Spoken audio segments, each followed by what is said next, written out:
সরকারি সেবার অপর নাম যেন ভোগান্তি।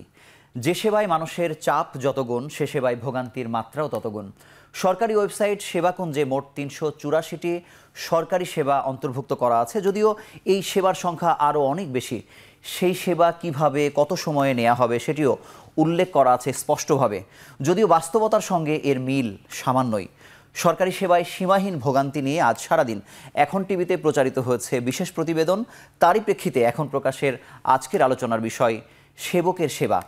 এ বিষয়ের সার্বিক বিশ্লেষণে অংশ নিতে স্টুডিওতে আছেন, ইতিমধ্যে যোগ দিয়েছেন ডিএমপির ট্রাফিকের ওয়ারি বিভাগের উপপুলিশ কমিশনার মোহাম্মদ আশরাফ ইমাম, কনজুমার অ্যাসোসিয়েশন অব বাংলাদেশের general secretary advocate Humayun Kabir Bhuiyan এবং এখন টিভির জ্যেষ্ঠ প্রতিবেদক আজহার লিমন। এবং একই সঙ্গে আমাদের সঙ্গে খুলনা থেকে অনলাইনে যুক্ত হয়েছেন খুলনা ব্যুরো প্রধান তরিকুল ইসলাম, এবং পরবর্তীতে আমাদের সঙ্গে অনলাইনে ঢাকা থেকে যুক্ত হবেন জনপ্রশাসন মন্ত্রী ফরহাদ হোসেন, স্বাস্থ্য অধিদপ্তরের হাসপাতাল ও ক্লিনিক শাখার পরিচালক ডাক্তার আবু হোসেন মোহাম্মদ মইনুল আহসান, এবং খুলনা থেকে West zone power distribution company লিমিটেডের নির্বাহী পরিচালক শামসুল আলম।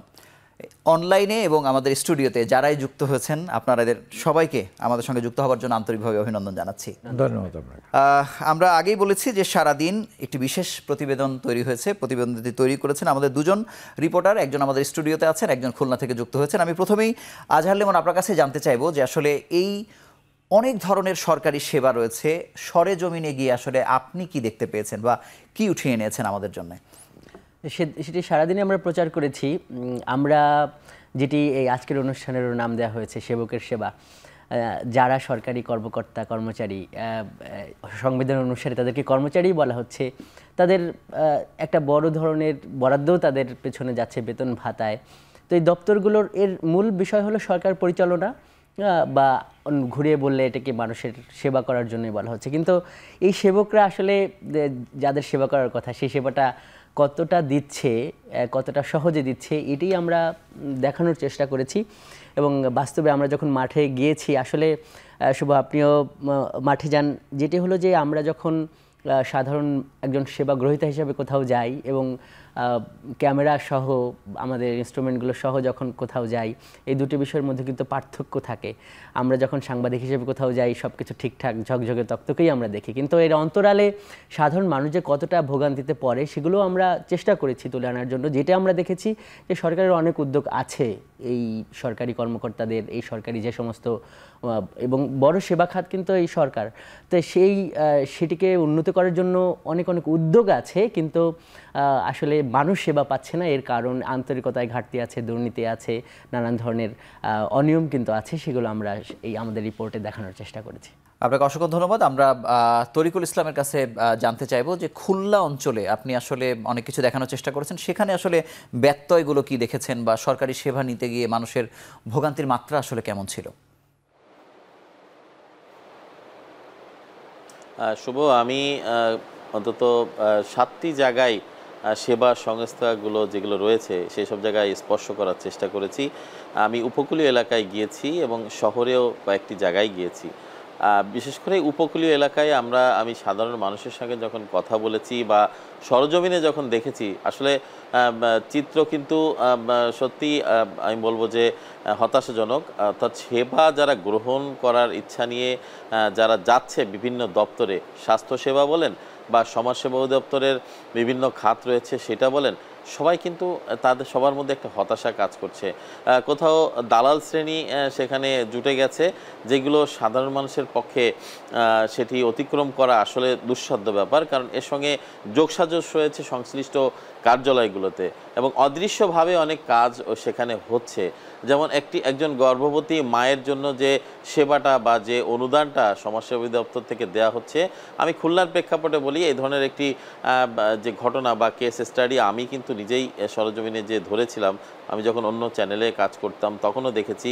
এবং বর্তমানে একই অবস্থা যে একজন নারী মধ্যস্থতাকারী তিনি সমাজসেবা অধিদপ্তর থেকে যে কোনো একজন গর্ভবতী মাকে তিনি দরখাস্ত করে অর্থ পাইয়ে দিবে এবং সেখান থেকে কমিশনের ভিত্তিতেই সে কাজটা করে দিবে, এমন একটা ঘটনা আমি নিজে দেখেছি। তো একই অবস্থা কিন্তু আপনি পাসপোর্ট অফিসে যান, বিআরটি অফিসে যান, বা স্বাস্থ্যসেবার ক্ষেত্রে গ্রামীণ জনপদ বিশেষ করে উপকূলীয় এলাকা দাকপে আমি দেখেছি, কয়রা এলাকায় একই চিত্র, যেগুলোতে মানুষ খুব নিম্ন জায়গায় বসবাস করে, তারা এসে কিন্তু শুধুমাত্র পেটে ব্যথার বা অন্যান্য জ্বরের যে ওষুধ সেগুলোই সেবাটা বেশি পাচ্ছে, ডাক্তার নাই।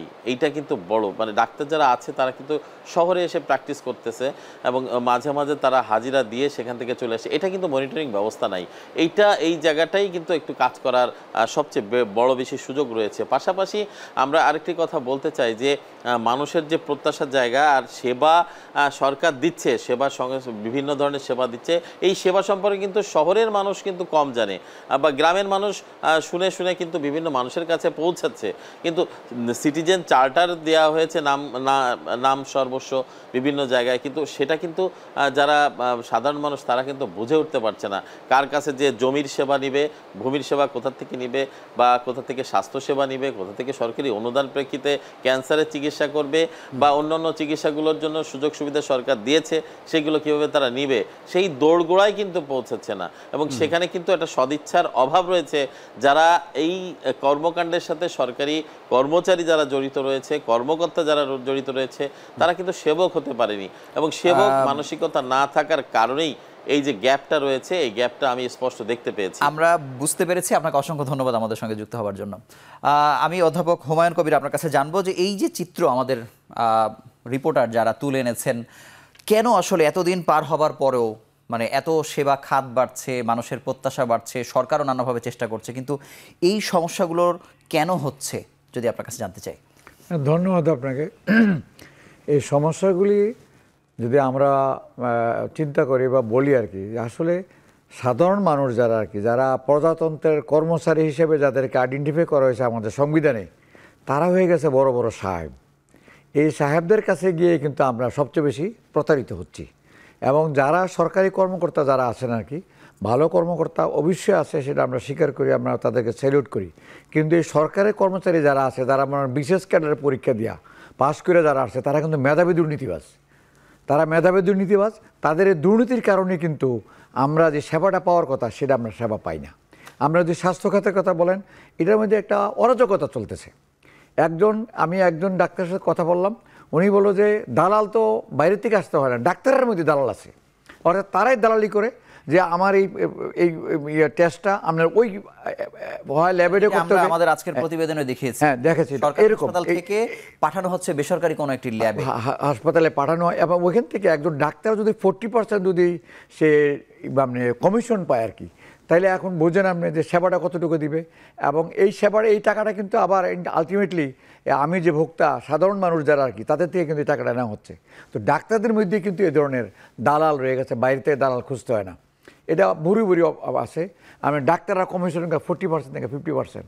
মানে শুধু এটা মানে স্বাস্থ্য খাতে বেশি বলে আপনি মনে করেন? স্বাস্থ্য খাতের তো এটাও তো একবার অরাজকতা, এবং শিক্ষা খাতের মধ্যে এটা আরও খারাপ অবস্থা আর কি, এর অবস্থা আরও বেশি। ভালো কোনটা আপনার কাছে মনে হয় যে এই খাতটি আসলে ভালো করছে বা সন্তোষজনক পর্যায়ে? না, সরকারের যে উদ্যোগগুলি আছে এবং মাননীয় প্রধানমন্ত্রী যে উদ্যোগগুলি নিচ্ছেন আর কি, সরকার কিন্তু যথেষ্ট ব্যয়ও করতেছে এইসব খাতগুলিতে, কিন্তু এগুলি মানুষের সাধারণ মানুষের কাছে কিন্তু এটা পৌঁছতেছে না।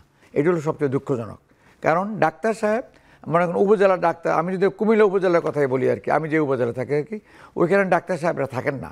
ওনারা করেন কি, উপজেলার চেয়ারম্যান অথবা ইউএনও সাহেবের সাথে একটা আন্ডারস্ট্যান্ডিং করে সপ্তাহে একদিন তারা যাবে, একটা স্বাক্ষর করে দিয়ে, মাসে 4টা স্বাক্ষর করে দেবে। তারা কুমিল্লা শহরের মধ্যে আপনি প্রতি 10 গজ পরে দেখবেন একটা ডায়াগনস্টিক সেন্টার অথবা একটা হাসপাতালের মধ্যে একটা করে আসছে। তারা ডিউটি করে, তারা কাজ করে। সরকারি কর্মচারীরও সবাই না, এর মধ্যে একটা অংশ ভালো আছে, তারা করে কি শহরে এসে তারা প্র্যাকটিস করে। আপনার কাছে আসবো, অসংখ্য ধন্যবাদ। আমাদের অনুষ্ঠানের যে বিষয়, যে সেবকের সেবা, এর কেন্দ্রবিন্দুতে আসলে আপনি আছেন, আপনি জনগণের সেবক, সেই হিসেবে এখানে এসেছেন। আমরা রাস্তায় নামলে কিন্তু সবার আগে আপনাদেরকেই দেখি, আপনারা সব থেকে বেশি পরিশ্রম করছেন। আমরা রমজানের সময় দেখি যে এক হাতে ইফতার করছে, আর এক হাতে ট্রাফিক তার সিগন্যাল দিয়ে বসে আছেন, এবং বৃষ্টিতে ঝড়ে সব সময় আপনারা রাস্তায় থাকেন। কিন্তু এই যে এত কিছু করছেন, তারপরেও জনগণের মধ্যে থেকে এক ধরনের অসন্তুষ্টি আছে।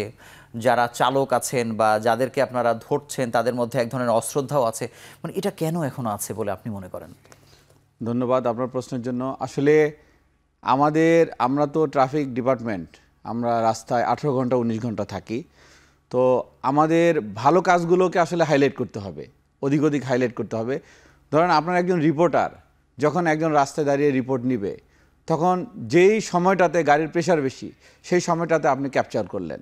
ক্যাপচার করার কারণে আপনি তখন দেখালেন যে এক জায়গাটায় যানজট হয়ে গেছে। যেমন রোজার আগে আমি আপনাকে বলি, ঈদের আগে একজন সাংবাদিক ভাই আসছেন আমার কাছে, আসার পরে আমি কিন্তু ডিসি ট্রাফিক ওয়ারি হিসাবে সকাল 8টা থেকে আমি যাত্রাবাড়ি চৌরাস্তা অবস্থান করছি, 11:30 পর্যন্ত আমার যানজট সম্পূর্ণ মুক্ত, একবারে মানে প্রেশার নাই কোনো গাড়ির। তো হঠাৎ প্রেশার বাড়ার কারণে আমাদের একজন মিডিয়া কর্মী বললো যে আচ্ছা এখন তো গাড়ির অনেক প্রেশার দেখছি, আপনার যাত্রাবাড়ি 10 রাস্তা, তো আপনারা তো নাকাল হয়ে গেছেন, আপনার কেমন অনুভূতি? তো আমি বললাম যে আপু আসলে আমার অনুভূতি ঠিক আছে, আমরা এর মধ্যে দিয়ে কাজ করে অভ্যস্ত, কারণ আমাদের পর্যাপ্ত পরিমাণে রাস্তা নাই আর আমাদের গাড়ির ভলিউমও বেশি। তো মানুষের ক্ষেত্রে মানুষের আত্মতুষ্টি মানুষের ক্ষেত্রে আমার যে অনেকের ক্ষেত্রে আমি দেখি যে তারা ট্রাফিক সম্পর্কে আইডিয়া করে অন্ধের হাতি দেখার মতো, মানে একবারে ঘরের কাজের গৃহকর্মী থেকে শুরু করে বোদ্ধা যোদ্ধা সবাই ট্রাফিক সম্পর্কে বুঝে। একটা জায়গায় এসে একটা জায়গায় একটু যানজট হলো, বলে দিল যে হ্যাঁ এই নাকাল হয়ে গেছে যানজটে, মানে জনগণ। আপনাদের নিয়ে কিন্তু পজিটিভ প্রতিবেদনও কিন্তু অনেক হয়। হ্যাঁ, positive যেমন আপনাকে প্রতিবেদন। বললাম যে এই যে ইফতারির সময় যে ছবি হয় বা কোনো একটা বৃষ্টি হলে বা ঝড় হলে, মানে বাংলাদেশে ফায়ার সার্ভিসকে এবং ট্রাফিক পুলিশকে, এই দুটি ডিপার্টমেন্টকে কিন্তু খুব পজিটিভলি আমাদের দেখানোর প্রবণতাও কিন্তু গণমাধ্যমে আছে কিন্তু। জি জি জি না, আরেকটা এবং এটা সত্য কিন্তু আরেকটা জিনিস দেখেন, গত 10 দিন ধরে যাত্রাবাড়ির যে ফল মার্কেট, ফলপট্টি, ওটা আমি উঠিয়ে দিয়েছি, ফুটপাত আমি উঠিয়ে দিয়েছি, সামাদ মার্কেট আমি উঠিয়ে দিয়েছি। তারপরে 50টা 27টা গাড়ির অনুমোদন আছে, সেইখানে আপনার গাড়ি চলে 199টা, এমন পরিবহনগুলোর কাউন্টার আমি বন্ধ করে দিয়েছি। কিন্তু একজনও মিডিয়া কর্মী কিন্তু আমার কাছে এইসব বলে নাই যে ভাই আপনি ভালো কাজটা করছেন। আসলে মিডিয়াতে এসে আসলে জনগণকে সঠিক তথ্য দিয়ে সাহায্য করার দায়িত্ব আপনার হচ্ছে জাতির বিবেক। আর মানুষের যে আপনি কি মনে করেন যে আসলে মানে গণমাধ্যম শুধু সেটি তুলছে না যা প্রচার হচ্ছে বা আপনাদেরকে নিয়ে অবশ্যই গণমাধ্যম তুলছে, বাট সব অসত্য বলে মনে হয় না, গণমাধ্যম যেটা করছে সেটা রেশিওটা আরেকটু বাড়ানো উচিত। যদি গণমাধ্যম এখানে না থাকতো, আপনি ধরে নেন, বা এই লেখালেখিগুলো না হতো, এই যে পরিস্থিতির যে পরিবর্তন হচ্ছে, ইতিবাচক পরিবর্তন, সেক্ষেত্রেও গণমাধ্যমের হ্যাঁ, গণমাধ্যমের ভূমিকা এক্ষেত্রে যথেষ্ট। কিন্তু আমরা একজন সেবক হিসেবে আমরা কামনা করি যে গণমাধ্যম যখন রিপ্রেজেন্ট করবে তখন তার অ্যানালাইটিক্যাল অ্যাবিলিটিটা থাকতে হবে। যেমন যাত্রাবাড়ি চৌরাস্তা 14টা রাস্তার মোড়, সেইখানে আপনার 14টা সিগন্যাল যদি আপনি ধরেন, সেখানে আপনার রেশনিং করে চালাতে হলে কিছুটা তো যানজট সৃষ্টি হবেই। তবে মানুষের আত্মতুষ্টি কি, আমি অনেক মানুষকে দেখেছি যে তারা আসলে যখন নিজের ফেভারে না যায় সিচুয়েশনটা, মনে করেন হঠাৎ একজন ব্যক্তি মতামত দিল, এইখানে পাঠা উবারের হুন্ডাগুলা জমা হয়ে পুরো রাস্তা ভিড় করে ফেলেছে, ওই ব্যক্তিকে যদি আপনি ক্যামেরা নিয়ে ফলো করেন, তার যখন সময়ের ঘাটতি থাকবে সে আস্তে করে উল্টো রাস্তায় টান দিয়ে চলে গিয়েছে। তো আমাদের কথা হচ্ছে এই যে ভাইরা বললেন যে ডেভিয়েশন অফ ইনফরমেশন আর ল্যাক অফ ইনফরমেশন, আমাদেরকে প্রচারণায় যেতে হবে যে কিসের মাধ্যমে করলে কি হবে, তাইলে মনে হয় আমাদের সন্তুষ্টির জায়গাটা আরেকটু বাড়বে। আর আমাদের ক্ষেত্রে আমরা আসলে ল অ্যাবাইডিং হতে হবে। আমরা আসলে স্বাধীনতা অর্জন করেছি আমাদের এই মাটি, সার্বভৌমত্ব, পানি, আকাশ, বাতাস সবার জন্য, শুধুমাত্র সরকারি ডিপার্টমেন্টে 30 লক্ষ লোকের জন্য না। তাহলে সরকারি ডিপার্টমেন্টে যারা সেবা দিবে, যারা যতটুকু ভালো তারা প্রশংসার দাবিদার, যারা খারাপ তারা শাস্তির দাবিদার, কিন্তু পাশাপাশি জনগণ হিসেবে দেশকে আমি কি দিলাম, এটা তো আমার একটা প্রশ্ন থাকতে পারে। আমি আসবো আপনার কাছে। আমি আজহার লিমনের কাছে একটু জানতে চাইবো যে আপনি অনেকগুলো বিভাগ নিয়ে আমরা দেখেছি আপনি কাজ করেছেন, মানে কোন জায়গাগুলোতে আসলে মানুষের প্রত্যাশা বেশি কিন্তু সেই অনুযায়ী আসলে সেবা প্রাপ্তি ঘটছে না আপনার কাছে মনে হয়েছে? না, আমরা স্বাস্থ্যসেবা দিয়ে শুরু করেছিলাম। মূলত এখানে তো একটা ব্যাপার যে দেশপ্রেম কিংবা সংবিধানের স্পিরিট, আসলে সরকারি কর্মকর্তারা যখন সরকারি কোনো চাকরিতে যখন তিনি এনরোলড হন, তখন কিন্তু কোনো সুনামের প্রত্যাশা করে সে দায়িত্ব পালন করবে বিষয়টা কিন্তু এমন না।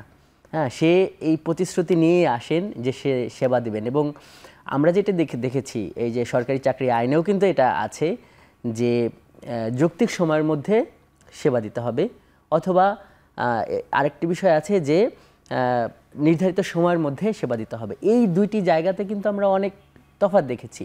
সেটি এখানে আমাদের পুলিশ ভাইও আছেন, তো কোথাও কিন্তু কম নেই। আমরা বিআরটিতে গিয়েছি, বিআরটির ওইখানে যেটি আমাদেরকে জানিয়েছে যে ওইখানে কিন্তু পুরো যে ব্যবস্থাপনায় বারবারই কিন্তু সাইন টাঙানো আছে, দালালের কাছে যাবেন না, সিটিজেন চার্টারও লেখা আছে।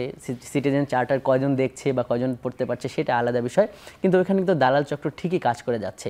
তার মানে যে একটা ফেব্রিকেশন আছে, একটা প্রচারণা আছে, কিন্তু তার উল্টা আরেকটা পিঠ আছে।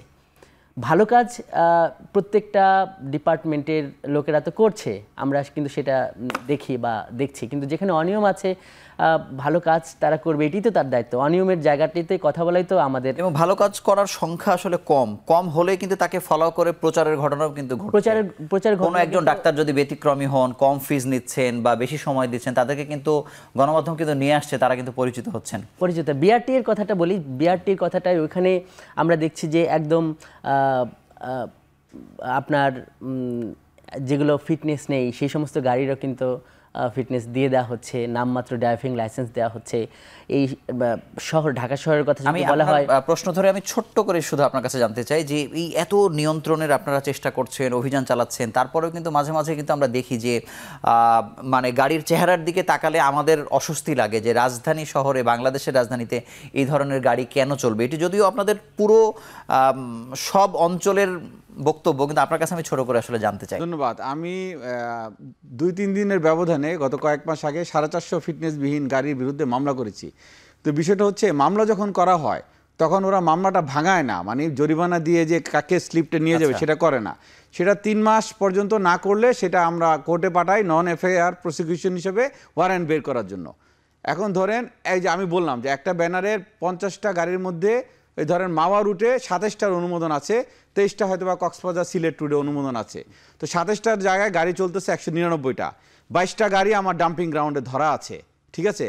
তো আমি যদি সেই ব্যানারের বাকি 150টা গাড়ি ধরতে যাই, আমার তো অকুপেন্সি শুধুমাত্র 50টা। তো সেই ক্ষেত্রে আমার যদি বিশাল একটা ডাম্পিং গ্রাউন্ড দেওয়া হয়, তাহলে আমি মনে হয় যে এই ফিটনেসবিহীন গাড়ি, মেয়াদ উত্তীর্ণ গাড়ি, লক্কর ঝক্কর গাড়িকে আমি একবারে জিরোর কোটায় নিয়ে আসতে পারবো। সীমাবদ্ধতা আছে, আমরা আসবো কিছুক্ষণের মধ্যেই। এখন প্রকাশে ছোট্ট একটি বিরতি নিচ্ছি, ফিরছি কিছুক্ষণ পরে।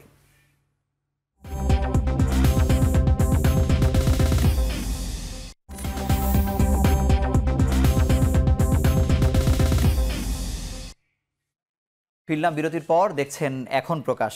ইতিমধ্যে আমাদের সঙ্গে যুক্ত হচ্ছেন আরও দুজন অতিথি। আমাদের সঙ্গে যুক্ত হয়েছেন স্বাস্থ্য অধিদপ্তরের হাসপাতাল ও ক্লিনিক শাখার পরিচালক ডাক্তার আবু হোসেন মোহাম্মদ মইনুল আহসান, এবং আরও যুক্ত হয়েছেন খুলনা থেকে West zone power distribution company লিমিটেডের নির্বাহী পরিচালক শামসুল আলম। আপনাদের দুজনকে আমাদের সঙ্গে যুক্ত হওয়ার জন্য আন্তরিকভাবে অভিনন্দন জানাচ্ছি। আমি প্রথমেই মইনুল আহসান আপনার কাছে জানবো যে আমাদের যে প্রতিবেদন আজকে সারাদিন দেখানো হয়েছে, সেখানে মূল অংশে আসলে হাসপাতালের যে বহির্বিভাগ সেটি দেখানো হয়েছে, এবং এখানে যে কয়েকটি অভিযোগ আমরা পেয়েছি, হাসপাতালের চিকিৎসক যারা আছেন তারা যথাসময়ে, যখন থেকে আসলে তাদের ডিউটি শুরু হবার কথা, তখন অনেককে পাওয়া যায় না।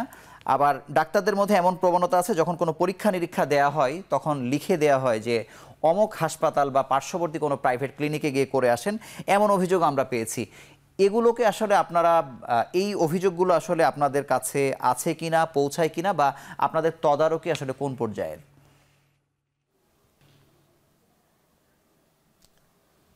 ধন্যবাদ আপনাদেরকে আমাকে সুযোগ দেওয়ার জন্য।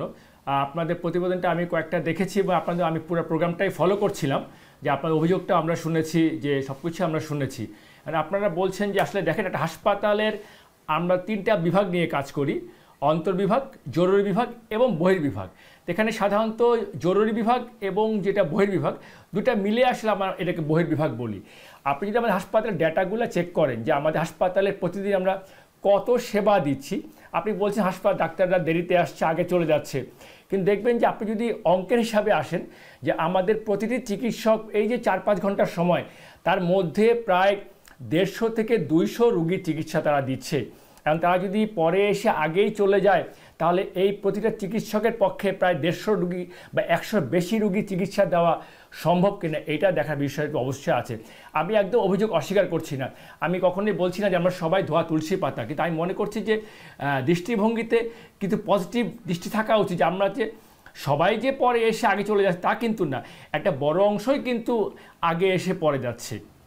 আর সেটাকেও আপনাদের হাইলাইট করতে হবে এবং আমরা নিয়মিত মনিটরিং করছি এবং প্রতিদিন রুগী কিন্তু বাড়ছে। যদি আমরা সেবা দিতে না পারতাম তাহলে কিন্তু ওই বহির্বিভাগের রুগীর সংখ্যা আমরা প্রতিদিন জ্যামিতিক আকারে কিন্তু বাড়তো না। এইটা আসলে আপনাদের খেয়াল রাখতে হবে।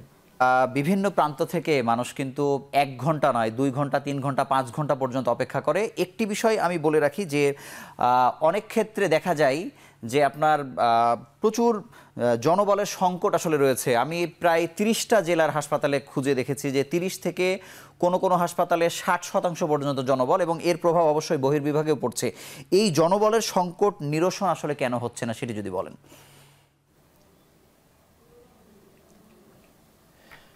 জনবলের সংকট অবশ্যই আছে, এটা অত্যন্ত সত্য কথা, এটা অবশ্যই অস্বীকার করার কোনো উপায় নেই। আমার জনবলের সংকট আছে, আমাদের কোনো ক্ষেত্রে জনবলের যে সুষম বন্টন সেটাও কোথাও ঘাটতি আছে। এখানে দেখেন আমাদের চিকিৎসক যারা, আপনি যদি ভিতরের খবর দেখেন যে আমরা চিকিৎসক যারা যোগদান করি সবাই কিন্তু সার্ভিসে নেই। একটা বড় অংশ আমাদের উচ্চতর শিক্ষার্থে ব্যস্ত থাকে। আমাদের নিয়োগের সঙ্গে আমরা জনবল হিসাব করে নিয়োগ দেওয়া হয়, কিন্তু সম্পূর্ণ চিকিৎসক জনবল বা চিকিৎসাকর্মী জনবলকে আমরা চিকিৎসা সেবায় কিন্তু আমরা পাই না। তাদেরকে বিভিন্ন পড়াশোনার জন্য বা প্রশিক্ষণের জন্য তাদেরকে আমরা ছেড়ে দিয়ে তারা রুগী চিকিৎসা বাইরে গিয়ে লেখাপড়ার সঙ্গে তারা ব্যস্ত থাকে। তাহলে এই যে জনবলটার ঘাটতি, এইটার প্রভাবটা আসলে পড়ে আমাদের চিকিৎসা সেবার উপরে।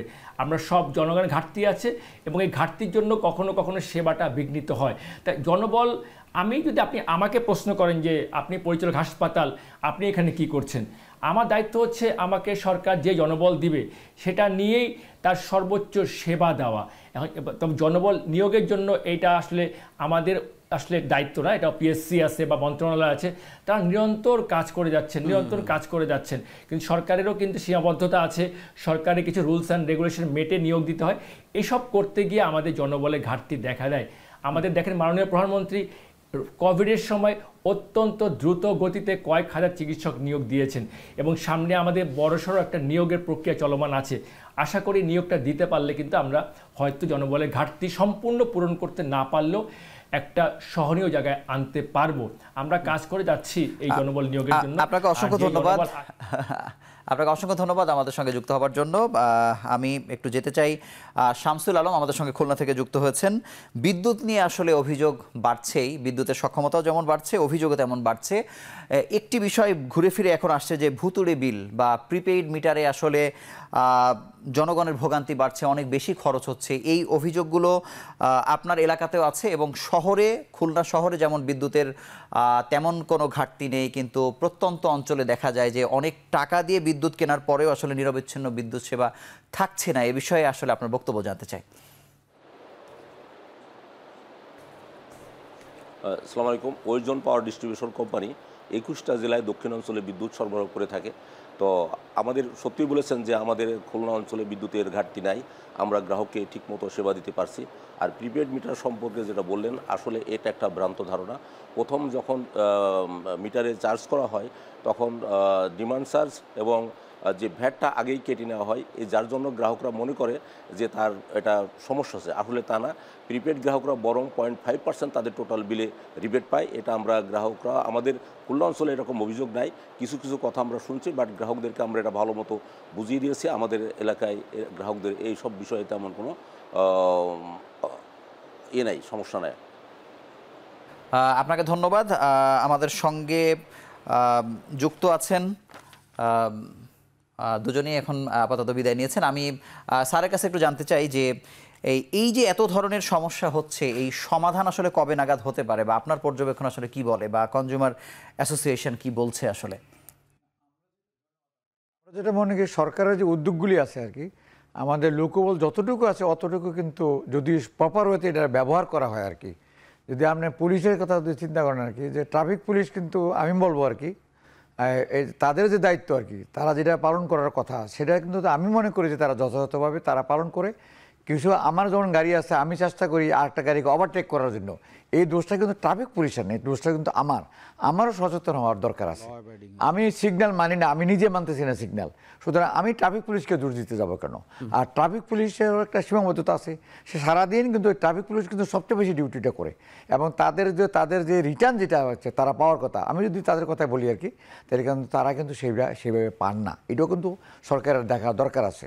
তাদের আমি মনে করি যে ট্রাফিক পুলিশের ওনার কথাই না, শুধু যারা ডিউটি করে তাদের বেতন ভাতা ইত্যাদি বেশি বেশি করে পরিমাণে তাদেরকে দেওয়া উচিত, যাতে তারা এনকারেজড হয় এবং ডিউটিটা করতেছে সক্ষম হয়। বৃষ্টি পড়ে তাও সে রাস্তা দাঁড়িয়ে থাকে, রোদ আসে যাও, ঝড় থাকে, তুফান থেকে সব কিছু থাকে, এটা দেখার দরকার। এখন আমরা যেটা মনে করি, স্বাস্থ্য খাতার কথাই বলেন, শিক্ষা খাতার কথা বলেন, সব জায়গাতে কিন্তু আমি যে পরিমাণ বা আমার যে লুকোবল আছে সেটা কিন্তু প্রপারলি সেটা ইউটিলাইজ হচ্ছে না। এমন দেখা যাচ্ছে ডাক্তারের কথা উনি বললেন, উনি যদি গিয়া এটা যদি ওনারা যদি মনিটরিং করেন আর কি, তাহলে ওনারা নিজে দেখতে পাবেন।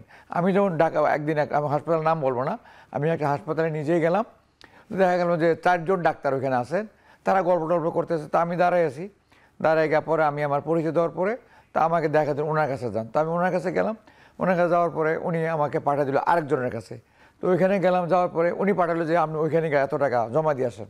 তো আমি সেখানে গেলাম, আমার একবারে বলে দিতে হবে যে আপনার আলট্রাসোনোগ্রাম করতে হবে, এক্সরে করতে হবে, সব মিলে আপনি এক জায়গাতে ব্যাংকে আপনার টাকা জমা দিতে হবে। ওইখানে আসলে এটা মনে হলো যেন ওইখানে আমার দালালও আছে, বলতেছে যে এটা আপনি এইভাবে না করে আপনি যদি বাইরে করতে চান স্যার তাহলে কিছু কমে করতে পারবেন। আমাকে বলতেছিলাম যে না ভাই বেশি হইলে আর আমি এখানেই করবো। তো আমি যেখানে গেলাম মানে পাঠাইলো আমাকে এক জায়গাতে, ওইখানে গেলাম, উনি বললো যে না উনি এটা ঠিক করে লিখে দেন নাই, কী করতে হইব, তো ওনাকে বলেন যে আসলে যে ওনার আলট্রাসোনোগ্রামটা করতে হবে কোন অংশটা করতে হবে এটা ওনার লিখে দিবে। তা আমি আবার ফিরে ওনার কাছে আসলাম, উনি বলে যে এটা তো উনিও পারে এটা লিখতে আর কি। ম্যাডাম উনি তো লিখতেছে না, আপনি লিখে দেন তার এটা।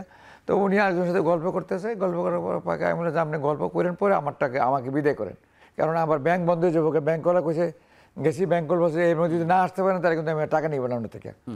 এই যে অবস্থাটা, এইটা যারা এই যে মনে করেন ডিজি হেলথে যারা আছেন, যারা উচ্চ পদে জায়গা আছে নাকি, তারা এটা মনিটরিং যদি ঠিকভাবে করেন আর কি, তাহলে সমস্যার সমাধান হতো। আমি আপনার কাছে অনেকখানি সমাধান চলে আসবে। আপনার কাছে আসবো। আমাদের সঙ্গে ইতিমধ্যেই অনলাইনে ঢাকা থেকে যুক্ত হয়েছেন জনপ্রশাসন মন্ত্রী ফরহাদ হোসেন।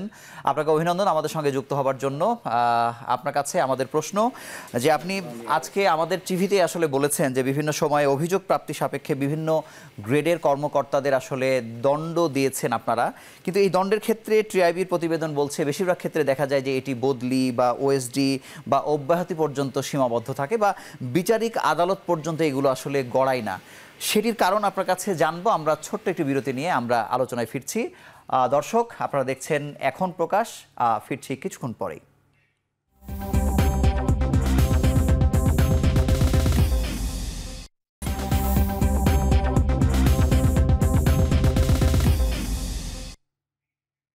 ফিরলাম বিরতির পর, দেখছেন এখন প্রকাশ।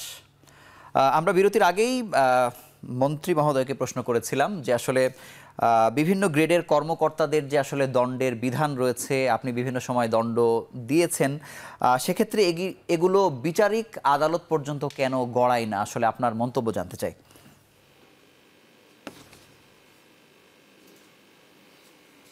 দেখুন, যদি কখনো কোনো কর্মকর্তার বিরুদ্ধে কারোর অভিযোগ থাকে, অভিযোগ দেবার কয়েকটি জায়গা আছে। প্রথমত তারা কিন্তু মাঠ প্রশাসনের আপনার বিভাগীয় কমিশনার অফিসে অভিযোগ দিতে পারে, আবার আমাদের মন্ত্রণালয় জনপ্রশাসনে অভিযোগ দিতে পারে, আবার সংশ্লিষ্ট মন্ত্রণালয়ে যেখানে সে কাজ করে সেখানে অভিযোগ দিতে পারে। একই সাথে সে দুদকে মামলা করতে পারে, কোর্টে মামলা করতে পারে। তো সেক্ষেত্রে কিন্তু অপশনগুলো রয়ে গেছে। আমাদের এখানে যেগুলো আসে, আমরা কিন্তু আপনারা জানেন যে ডিপার্টমেন্টাল প্রসিডিং যেটাকে বলে, আমরা যথাযথভাবে সেটাকে আমলে নিই। প্রথমে বোঝার চেষ্টা করি অভিযোগের প্রেক্ষিতে, আমরা প্রথমে প্রাইমারি একটি ইনভেস্টিগেশন করি, তারপরে যখন দেখি যে এটা একেবারেই অভিযোগটা আমলে নেবার যোগ্য, এবং তারপরে কিন্তু আমরা ডিপার্টমেন্টাল প্রসিডিং শুরু করি। এবং ডিপার্টমেন্টাল প্রসিডিং শুরু করলে তখন কিন্তু সেখানে হিয়ারিং হয়। আমরা কিন্তু আমাদের একটা কমিটি করে দিই, আমাদের কিন্তু একটা উইং আছে, এগুলোতে শৃঙ্খলা শাখা আছে, সেগুলো দেখে এবং সেটা অনুযায়ী কিন্তু সুনির্দিষ্টভাবে তাকে তার অভিযোগগুলো আপনার তদন্ত সাপেক্ষে তার কিন্তু আপনার শুনানিগুলো হয়। এবং সেক্ষেত্রে কিন্তু অভিযোগ যেটা থাকে, অনেক সময় অভিযোগ কিন্তু আমরা প্রমাণিত আমরা পাই। সেক্ষেত্রে আমাদের গুরুদণ্ডের ব্যবস্থা আছে। তার চাকরিচ্যুত হয়ে যাচ্ছে অনেকে। আপনারা প্রতি বছর দেখবেন যে আমাদের এখানে অনেকেই চাকরিচ্যুত হচ্ছেন, আবার অনেকে দেখা যাচ্ছে যে লঘুদণ্ড পাচ্ছেন। এটা কিন্তু ডিপেন্ড করে অভিযোগ। অনেক সময়তে কিন্তু আপনার অভিযোগটা আনা হয় ভিত্তিহীনভাবে, অভিযোগ আনা হয় দুর্বলভাবে, অভিযোগ আনা হয় এবং সেটা কিন্তু প্রমাণ করা সম্ভব হয় না। এবং তার প্রেক্ষিতেই কিন্তু দেখা যায় যে অনেকে অভিযোগ থেকে পুরোপুরি নিষ্কৃতি পান, কারণ অভিযোগটি উদ্দেশ্যপ্রণোদিতভাবে করা হয়েছিল, এমনটি হয়। আবার অভিযোগ যখন প্রমাণিত হয় তখন কিন্তু সেটি দুদক পর্যন্ত সেখানে যেতে পারে। তো সেটিও কিন্তু আমাদের হয়ে যায়। আমরাও কিন্তু এটা অনেক সময়তে আমরা নিজেরাও হ্যান্ডওভার করতে পারি এবং যে অভিযোগকারী সেও কিন্তু আপনার অন্যান্য যে মাধ্যমগুলো আছে, আদালত এবং দুদক এবং আমাদের সংশ্লিষ্ট মন্ত্রণালয়, সেখানেও কিন্তু অভিযোগগুলো করে থাকেন। কিন্তু অভিযোগ যদি আমি আপনার কাছে একটু জানতে চাই যে অভিযোগ যদি আপনাদের কাছে কোনো মাধ্যমে না আসে, তাহলে নিজেদের পক্ষ থেকেও স্বপ্রণোদিত হয়ে এগুলো খতিয়ে দেখে তদারকিতে আপনারা আসলে নিয়ে আসেন কিনা? অবশ্যই আমাদের কিন্তু ইন্টারনাল বিষয় রয়েছে। ইন্টারনাল বিষয় হতে পারে যে সে যে দায়িত্বে ছিল সে দায়িত্ব অবহেলা করেছে, দায়িত্ব অবহেলা করার জন্য আমাদের সরকারের ভাবমূর্তি নষ্ট হয়েছে, আমাদের প্রকল্পের অর্থের অপচয় হয়েছে, অথবা আমাদের ঊর্ধ্বতন কর্মকর্তা তার যে বস সে অভিযোগ করেছে সে তার অর্পিত দায়িত্বটা যথাযথ পালন করেনি। সেক্ষেত্রেও কিন্তু আমরা ইন্টারনাল আমরা কিন্তু তার বিরুদ্ধে আমরা কিন্তু প্রসিডিওর শুরু করি এবং সেক্ষেত্রে কিন্তু অনেক সময় দোষী সাব্যস্ত হয় এবং আপনারা দেখবেন যে দোষী সাব্যস্ত হলে লঘুদণ্ড তাকে এক ধাপ নিচে নামিয়ে দেওয়া হয়, বেতন স্কেল নিচে নামিয়ে দেওয়া হয়, তাকে অনেক সময় আপনার সাসপেন্ড করে রাখা হয়, ওএসডি করে রাখা হয়, বিভিন্ন ধরনের কিন্তু তার বিরুদ্ধে অভিযোগ নেওয়া হয়। এমন আছে আপনি দেখবেন যে অনেকেই আছে প্রমোশন পাচ্ছে না এবং দীর্ঘদিন ধরে তার ব্যাচমেটরা এডিশনাল সেক্রেটারি হয়ে গেছে, কিন্তু সে পড়ে আছে আপনার সিনিয়র অ্যাসিস্ট্যান্ট সেক্রেটারি হয়ে। তো এর কারণটা কি আপনারা দেখবেন নিশ্চয়ই এমন কিছু তার বিরুদ্ধে অভিযোগ ছিল যার কারণে তাকে হয়তো সেটি আমরা প্রমোশনগুলো আমরা তাকে দিতে পারিনি। তো এরকম বিষয়গুলো কিন্তু একেবারে সবসময়তেই আমরা করে থাকি। আমরা একটা বিষয় কিন্তু এখন জনপ্রশাসন হচ্ছে একেবারে জনমুখী জনপ্রশাসন, অর্থাৎ জনগণের সেবাকে নিশ্চিত করার জন্য জনপ্রশাসন, এবং সেক্ষেত্রে আমরা কিন্তু এখন ভালো কাজের জন্য যেরকম পুরস্কৃত করছি, একই সাথে তার যদি কোনো অনিয়ম থাকে, কর্মে অবহেলা থাকে, অযোগ্যতা অদক্ষতা থাকে এবং বুঝে শুনে বা জেনে শুনে ইন্টেনশনাল যদি অপরাধ করে থাকে, অবশ্যই তার কিন্তু আপনার শাস্তিমূলক ব্যবস্থা কিন্তু আমরা নিচ্ছি। আমাদের স্টুডিওতে আমাদের জ্যেষ্ঠ প্রতিবেদক আজহার লেমন আছে, বা উনি আপনাকে একটি প্রশ্ন করতে চাই। মাননীয় মন্ত্রী, আমার প্রশ্ন স্পষ্ট যে আপনাদের নানান উদ্যোগ আছে এই সেবার মান বাড়ানোর জন্য। সেবা দেবার ক্ষেত্রে সরকারি কর্মকর্তারা কি মানে এটা আইনে কি আছে, সরকারি কর্মকর্তারা কি সেবা দেবার ক্ষেত্রে বাধ্য? এবং সামগ্রিকভাবে কিন্তু এই আচ্ছা, উনি সম্ভবত দুঃখিত প্রশ্নটি শুনতে পাচ্ছেন না। আপনার কাছে আমার অন্য একটি প্রশ্ন, যে প্রতিবেদনে আমরা দেখলাম যে সব জায়গাতে যত জায়গায় আপনি গিয়েছেন দালাল থেকে সাবধান, প্রতারকদের কাছ থেকে সাবধান, মানে এই বাক্যটি আসলে আমরা বারবার দেখেছি। আসলে এটির কারণ আসলে কি বলে আপনি মনে করেন? না শুভ, আমরা কিন্তু বিশেষ করে সেবার বড় যে খাতগুলো বিভিন্ন সংস্থার জরিপে গবেষণায় তারা উঠে এসেছে, তার মধ্যে কিন্তু আইন শৃঙ্খলা রক্ষা বাহিনীর সেবার ক্ষেত্রে একটা বড় অভিযোগ, সেখানে ঘুষ, দুর্নীতি বা অনিয়ম সব থেকে বেশি। এরপরের সেবার খাতগুলোতে আমরা দেখেছি বিআরটি কিংবা পাসপোর্ট সেবার ক্ষেত্রে, ভূমির অফিসের সেবার ক্ষেত্রে একটা বড় দুর্নীতি আছে, বিভিন্নভাবে চলে আসছে। তো এই সমস্ত সেবার ক্ষেত্রে যেটি মাননীয় মন্ত্রী আমাদের সঙ্গে যুক্ত আছেন, তারাও কিন্তু মানে সরকারের একটা প্রতিশ্রুতি আছে, নির্বাচনী ইশতেহার আছে, তারা নিজেরাই প্রতিশ্রুতিবদ্ধ যে এই সেবার মান উন্নত করতে হবে, যে কারণে সিটিজেন চার্টার সহ এই ধরনের বিজ্ঞাপন কিন্তু আছে। কিন্তু আমরা যে জিনিসটা দেখেছি যে ভেতরে ভেতরে এই ধরনের ব্যানার ফেস্টুনের নিচে কিন্তু ঠিকই সেই দালালদের দৌরাত্ম্য বাড়ছে। এখন এই দালালদের দৌরাত্ম্য করে তো যে সেবাগ্রহীতা তার সময় কম লাগছে, সে সহজে সেবাটি পাচ্ছে, আর দালাল যদি না ধরে তাহলে কিন্তু এক টেবিল থেকে আরেক টেবিলে গিয়ে কিন্তু তার সেবাটি সে পাচ্ছে না। তার মানে আমি মাননীয় মন্ত্রীকে এই প্রশ্নটা করতে চাই যে তারা এত সব উদ্যোগ নেবার পরেও কেন এই সেবার মানটা বাড়ছে না? আপনার কাছে কি মনে হয়? সরকারি কর্মকর্তাদের বেতন বেড়েছে, তাদের শুদ্ধাচার সহ নানান ধরনের স্বচ্ছতা নিশ্চিত করার নানান কৌশল রয়েছে, তারপরেও কেন এই মানুষের মনে সামগ্রিক অসন্তোষ? আমি আসলে আমাদের প্রতিবেদকের প্রশ্নের সূত্র ধরে আপনার কাছে আরও একটি বিষয় বলতে চাই যে 2021 সালের টিআইবির জরিপ বলছে প্রায় 17টি সেবা খাত পর্যালোচনায় দুর্নীতির শিকার 71% পরিবার, যাদেরকে গড়ে 6,500 টাকা করে ঘুষ দিতে হয়েছে, যেটির টোটাল ভলিউমটা হচ্ছে প্রায় 10,000 কোটি টাকা। এই যে এতগুলো পরিবার, সিংহভাগ পরিবারকে আসলে ঘুষ দিয়ে সেবাটি নিতে হচ্ছে, মানে এটি আসলে আপনারা যখন সিভিল সার্ভিসে যারা যখন যাচ্ছে তাদেরকে এক ধরনের ট্রেনিং করেই কিন্তু আপনারা মাঠে আসলে নামান, সেই সময় তাদেরকে নৈতিক প্রশিক্ষণ কেমন দেয়া হয় বা সেটি তদারকি আসলে করা হয় কিনা আপনার কাছে জানতে চাই। একটু যোগ করি যে আরেকটি প্রতিবেদন এসেছে যে সেবা নিতে গিয়ে, সরকারি সেবা নিতে গিয়ে প্রতি 10 জনের মধ্যে 7 জনকেই এই অনিয়মের আশ্রয় না নিলে সে সেবাটি পাচ্ছে না, বা ঘুষ প্রত্যক্ষ বা পরোক্ষভাবে ঘুষ দুর্নীতির শিকার হতে হয়। মন্ত্রী, আপনার কাছে জানতে চাই।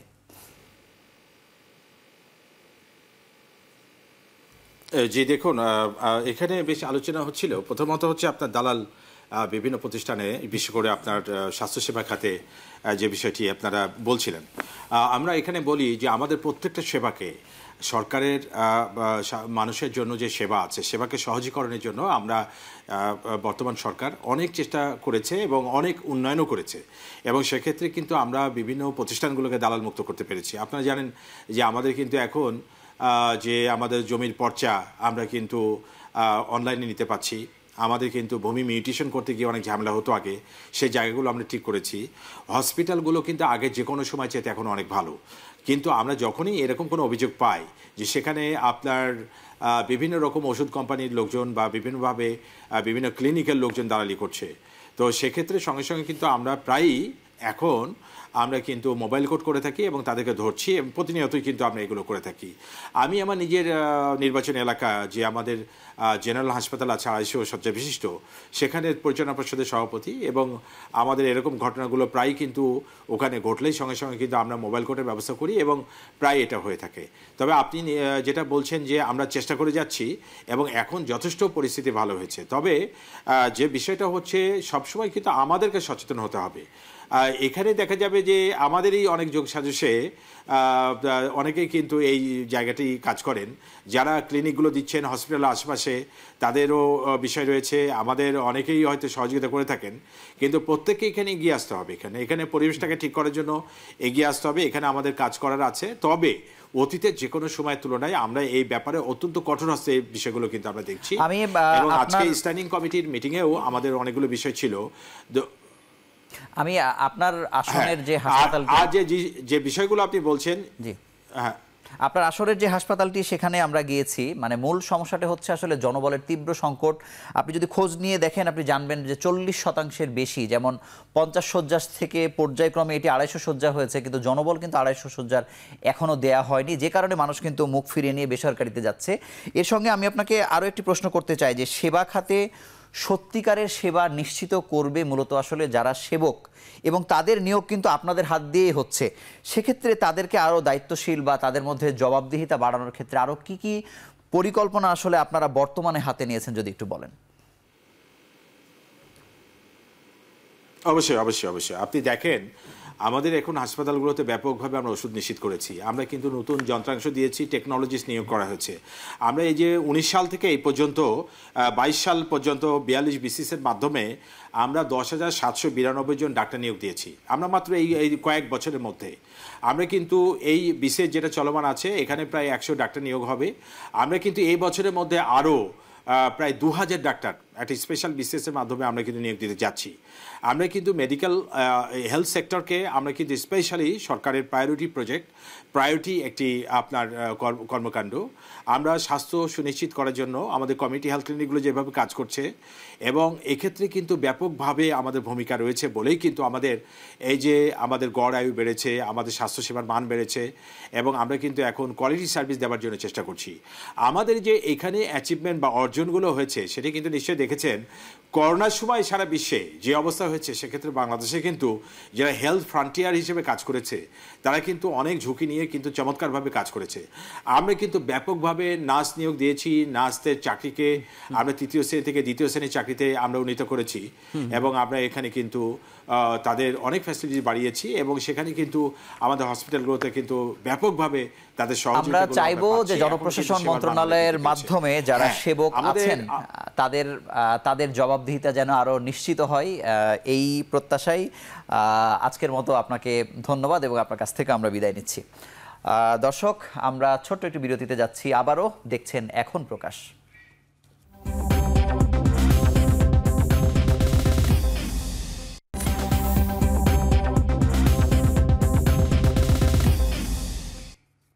ফিরলাম বিরতির পর, দেখছেন এখন প্রকাশ। আমরা আবারও খুলনা থেকে যুক্ত হচ্ছেন শামসুল ইসলাম। আপনার কাছে জানতে চাইবো যে এই যে এত অভিযোগ আমরা আসলে পাচ্ছি বিদ্যুতের সহজ প্রাপ্যতার ক্ষেত্রে, মানুষকে অনেক বেশি টাকা দিতে হচ্ছে কিন্তু আসলে বিদ্যুৎ বিভ্রাট যেমন হচ্ছে এবং নানা ধরনের খরচের প্রসঙ্গ ঘুরে ফিরে কিন্তু আসলে আসছে, এই সমস্যা সমাধানে আসলে আপনারা বর্তমানে নতুন করে কি কি উদ্যোগ আসলে নিচ্ছেন?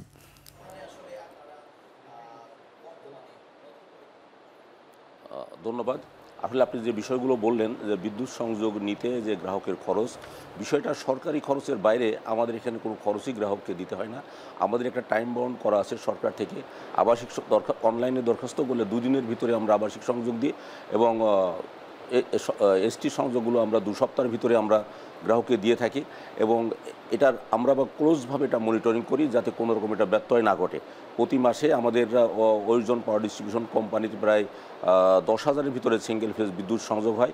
আমাদের এটা আবার কঠোরভাবে মনিটরিং করে আমাদের মন্ত্রণালয় এবং আমাদের সার্ভারে গ্রাহকরা দরখাস্ত করে সার্ভারে সব রেকর্ড হয় এবং এখানে কোথাও কেউ যদি 1 দিন বা 2 দিন ডিলে করে ইচ্ছাকৃত, তাহলে সেখানে তাদের পানিশমেন্টের ব্যবস্থা করা হয়। এখানে সত্য কথা হলো এই যে আমাদের এখানে যে কোন খাতে কত টাকা পেমেন্ট করতে হবে এটা বার থেকে নির্ধারণ করা, এর বাইরে গ্রাহকদেরকে 1টি টাকাও আমাদের এখানে পরিশোধ করতে হয় না। আমাদের ওরিজনের সেবার মান অনেক উন্নত। আপনারা যদি ওরিজনের যে কোনো একটা অফিসে আপনারা ভিজিট করেন দেখবেন আমি যে কথাগুলো বললাম কথাগুলোর সত্যতা আছে। আর বিদ্যুৎ বিভ্রাটের কথা বললেন, আমাদের ওরিজন পাওয়ার ডিস্ট্রিবিউশন কোম্পানিতে আমাদের অত্যন্ত ডিস্ট্রিবিউশন লাইনগুলো ভালো, সাবস্টেশনের ক্যাপাসিটি ভালো, সব দিক দিয়ে আমরা ওয়েল ইকুইপড। কিন্তু সম্প্রতি কিছু যে ঝড়ঝঞ্ঝা হয়ে গেল এলাকার ভিতরে, তখন আমাদের অনেক লাইন আপনাকে অসংখ্য ধন্যবাদ আমাদের সঙ্গে যুক্ত হওয়ার জন্য। হ্যাঁ, আমি আপনার কাছে একটু জানতে চাই, আশরাফ ইমাম, আপনি বলছিলেন যে আপনাদের সক্ষমতা বাড়ানো গেলে হয়তো আপনারা আরও বেশি সেবা দিতে পারবেন।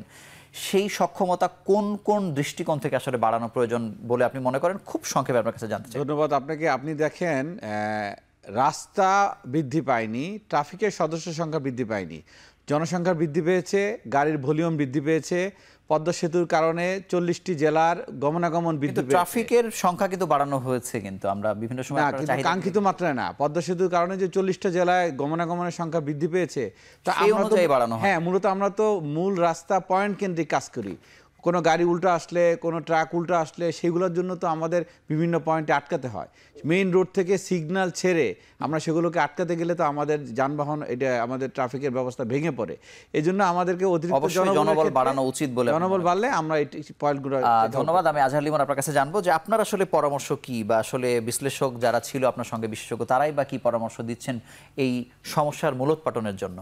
মূলোৎপাটনের জন্য সবথেকে বিশেষজ্ঞরা যেটা বলছে যে সরকারি কর্মকর্তাদের মধ্যে স্যার একটা ভাব আছে, একটা কলোনিয়াল মানসিকতা আছে, যে তারা যে সত্যি জনগণের বা সরকারের চাকর কিংবা সরকারের যে সেবক বা জনগণের যে সেবক, এই মানসিকতা তাদের আনতে হবে। আরেকটা হলো যে সদিচ্ছা থাকতে হবে, যে যারা কর্তা ব্যক্তি আছেন যে সত্যি সে তার অধস্তন যারা আছেন তাদের মধ্যে স্বচ্ছতা নিশ্চিত করবেন। তো এই ধরনের যদি মানসিকতা, একটা অল আউট প্রোগ্রাম যদি নেওয়া হয়, তাহলে কিন্তু আসলে এই যে অনিয়মগুলো রয়েছে, মানুষের ভোগান্তি যেগুলো রয়েছে, হয়রানি যেগুলো রয়েছে, সেগুলো কিন্তু। আপনাকে ধন্যবাদ। হুমায়ুন কবির, আপনার কাছে জানবো যে আসলে ঘুরে ফিরে একটা কথা আসে যে দায়িত্বশীলতা বা বিশেষ করে জবাবদিহিতার ব্যাপারটি আসলে কম থাকায় এই ব্যত্যয়গুলো বেশি বেশি ঘটছে। এক্ষেত্রে সমাধানের পথ কি হতে পারে? সেটা যিনি কর্তা ব্যক্তি আর কি, তিনি যদি সৎ হন এবং তিনি যদি দায়িত্বশীল হন আর কি, তাহলে আমরা যারা পিছনে আছি আর কি, আমরা যারা কাজটা করতেছি, যারা করতেছে আর কি, তারা কিন্তু আসলে সাবধান হবে। তো আমরা যেটা মনে করি, যে আমি একটা ছোট্ট একটা কথা বলি, সেটা হলো যেমন ওয়াসার পানি, এটা কিন্তু সেবার একটা দেখা। অবশ্যই। হ্যাঁ, এখানে দেখা গেল যে আমাদেরকে আপনি আমাকে পচা পানি দিচ্ছেন, এমন পানি আমাকে দিচ্ছেন যে পানি গোসল করলে আমার চুলকানি হওয়া রোগ হইতেছে, সেই পানির বিলও কিন্তু আমি আপনাকে দিয়ে যাচ্ছি।